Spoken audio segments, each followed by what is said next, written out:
Bonsoir à toutes et à tous, bienvenue sur notre antenne. Nous sommes le mardi 25 avril, voici le sommaire. Combattre le racisme et les inégalités, voilà la teneur de la table ronde qui s'est tenue aujourd'hui à Monaco et à l'initiative du Conseil de l'Europe. Marina Cessac, haut-commissaire aux droits et aux libertés, fera le point sur la situation en principauté. Monacotech a organisé hier le tout premier démodé de son histoire, un événement inédit qui a rassemblé les dernières promotions des startups qui ont intégré le projet.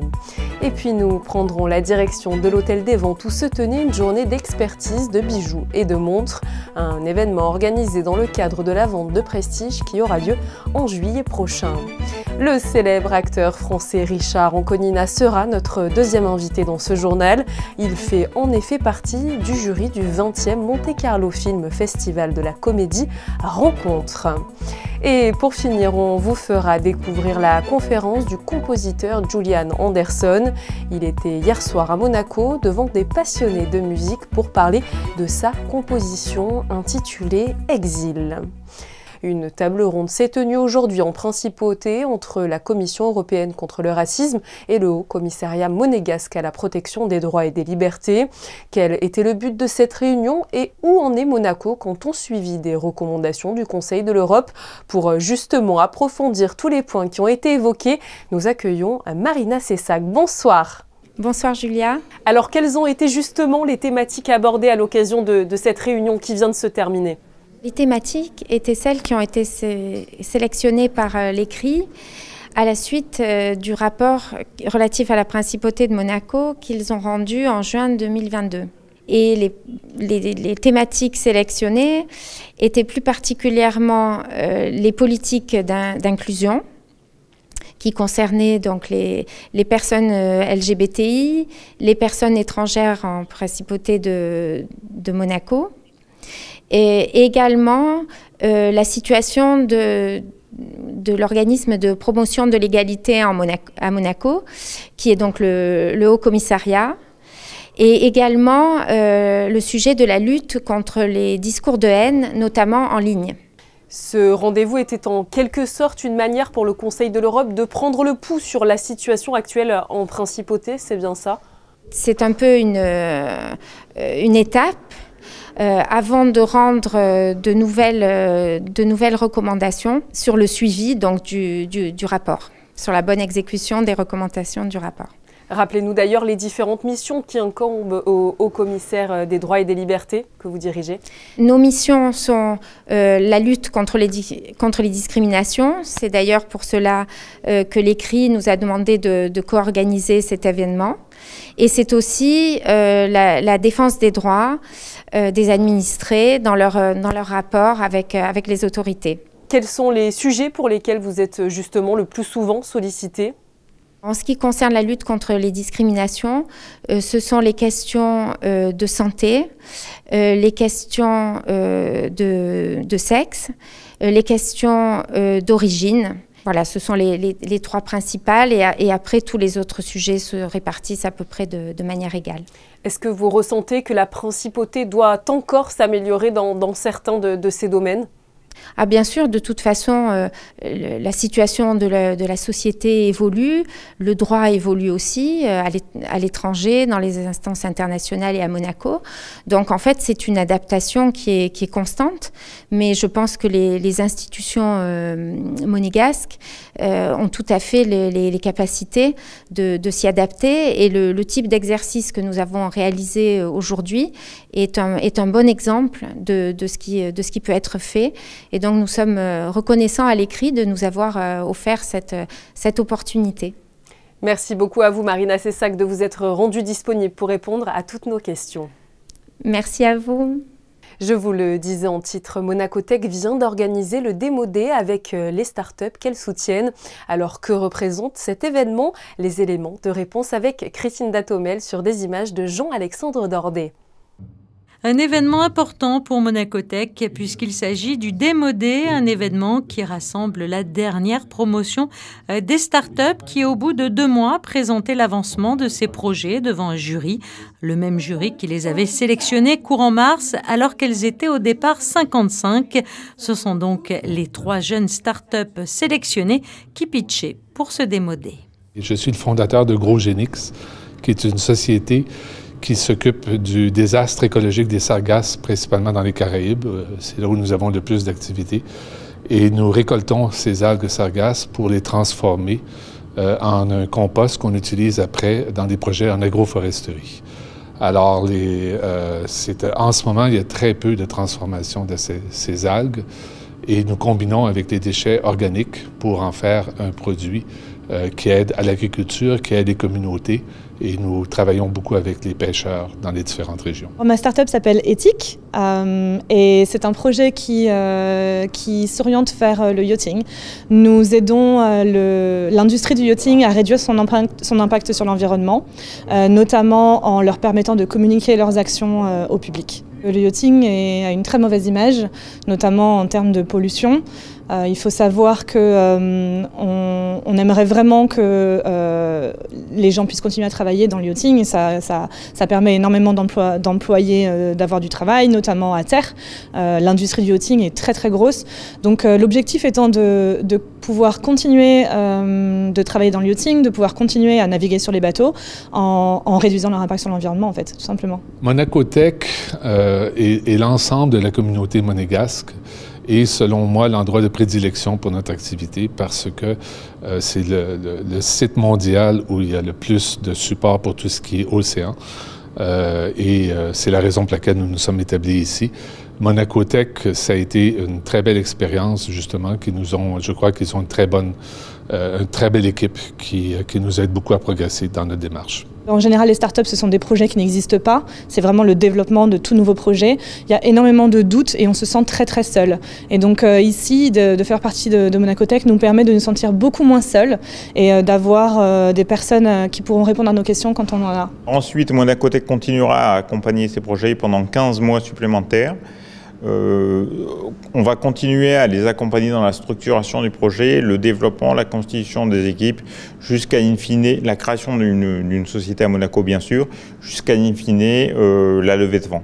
Des startups dont les projets s'articulent autour de la mer, des océans, du yachting ou encore des énergies. Ce Démodé a donc permis aux jeunes startups de présenter leurs projets, leurs avancées, afin que Monacotech et l'ensemble des acteurs de la principauté puissent se mobiliser pour les accompagner au mieux vers le succès.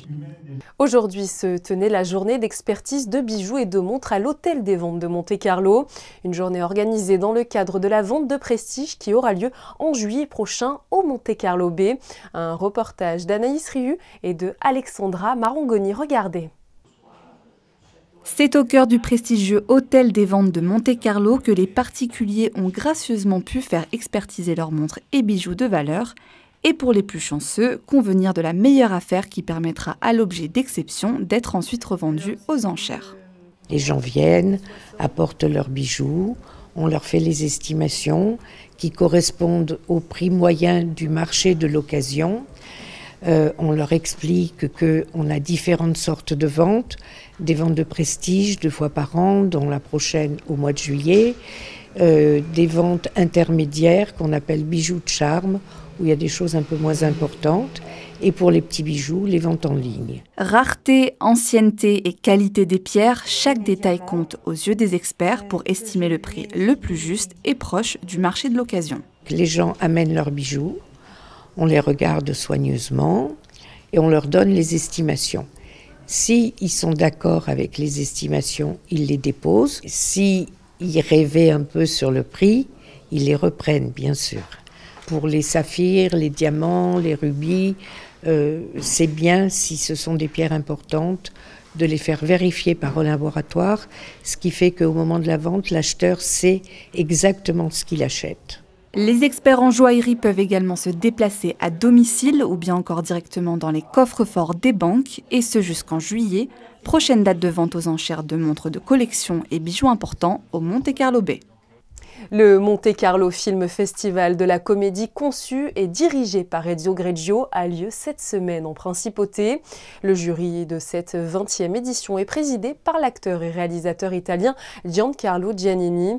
Il est aussi entouré de l'actrice espagnole Nathalie Pozza et des comédiens Neri Marcoré et Richard Anconina. Richard Anconina que nous avons le plaisir de recevoir sur Monaco Info. Bonsoir.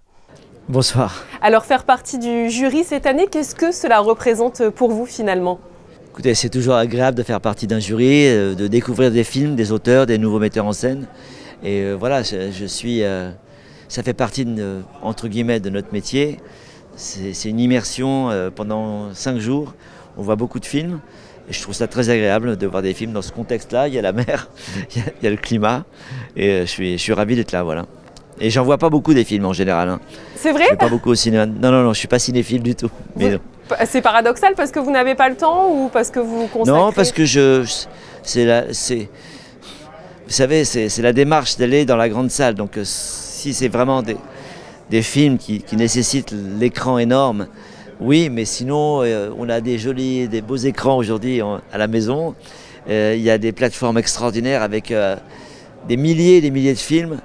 Malheureusement, ça fait que tout d'un coup, on a pris des habitudes et c'est le cinéma d'aujourd'hui. Donc, j'y vais moins, mais sur des films particuliers, j'y vais. Voilà. Alors, vous allez pouvoir découvrir 8 longs métrages en compétition et 3 hors compétition. Ils sont venus un petit peu du monde entier, de l'Argentine à l'Ukraine, en passant par les États-Unis. Vous les avez peut-être pas encore vus, mais comment vous appréhendez un petit peu tous ces films? Il n'y a pas d'appréhension particulière, je vais m'asseoir et regarder les films, puis après on aura des conversations et fatalement il y en aura 1, 2 qui vont ressortir, où il y aura peut-être un intérêt plus fort ou une préférence. C'est pas plus que ça, il faut rester simple et humble devant tout ça. Moi, ce n'est qu'un avis, un ressenti et ce n'est que le mien. Voilà, donc, Sur quels critères de sélection allez-vous vous baser avec le président et les autres membres du jury pour un petit peu départager tous ces films? Comme un spectateur normal, est-ce que je suis touché, pas touché? Est-ce que je suis rentré dans l'histoire? Est-ce que ce qu'on me raconte m'intéresse, m'interpelle? Ça déclenche chez moi de l'émotion, du rire. C'est tout ça, donc comme un spectateur normal. Voilà. Je crois que les films abordent la thématique du road movie, autrement dit la prise de risque, sortir de sa zone de confort. Est-ce que ça, ce sont des sujets finalement qui vous inspirent particulièrement et personnellement surtout?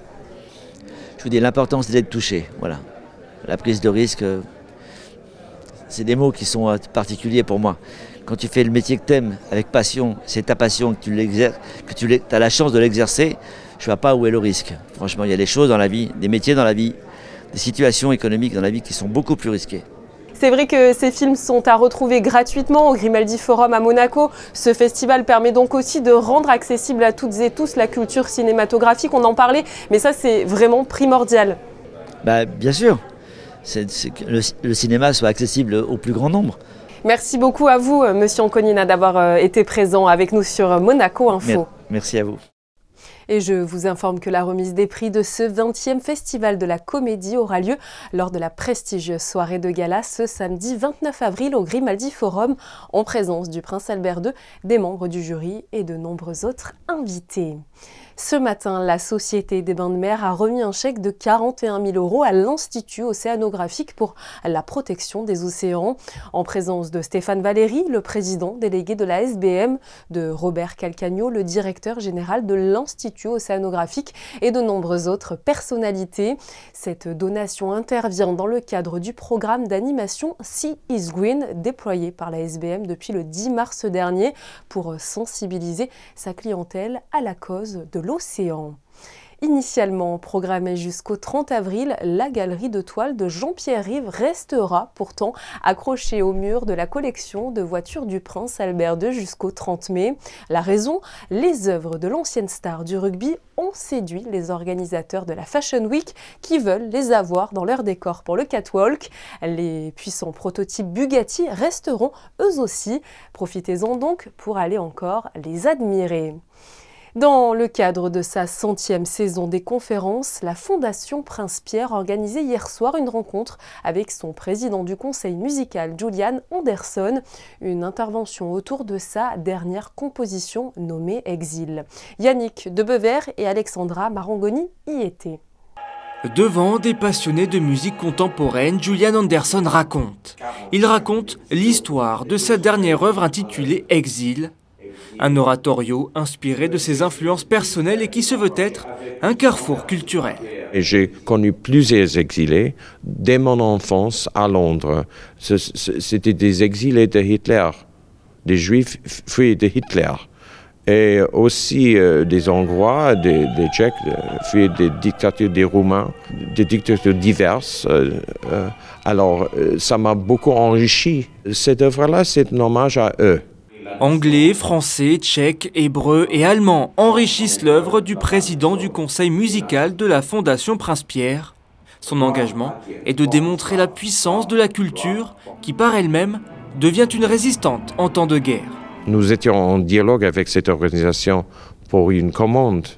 Ils ont refusé parce que dès qu'ils ont vu mes idées sur les textes, ils ont dit non, non, non, nous voulons absolument pas quelque chose si politique. Moi, je ne savais aucune de ça. Je l'avais pensé comme une chose humanitaire. Donc, j'étais un peu frappé par ça. Peut-être, finalement, c'est une œuvre politique. Au Théâtre des Variétés, les spectateurs ont pu apprécier toute la construction d'une œuvre unique, construite par hasard et qui a su trouver son sens au confluent des cultures. Le point sur vos prévisions météo avant de refermer ce journal. Quelle est la tendance pour mercredi, Frédéric ? Toujours du beau temps, Julia, avec un grand soleil le matin. Le ciel sera un peu plus voilé dans l'après-midi, mais de belles éclaircies sont attendues. Les températures seront comprises entre 11 et 19 degrés. Mercredi 26 avril, ce sera la Sainte Alida. Et je vous propose, comme d'habitude, de refermer ce journal en images avec cette fois-ci des clichés de Frédéric Nébinger. Il s'est glissé au cœur des préparatifs du Grand Prix de Formule 1. Pour rappel, cette 80e édition se tiendra du 25 au 28 mai prochain.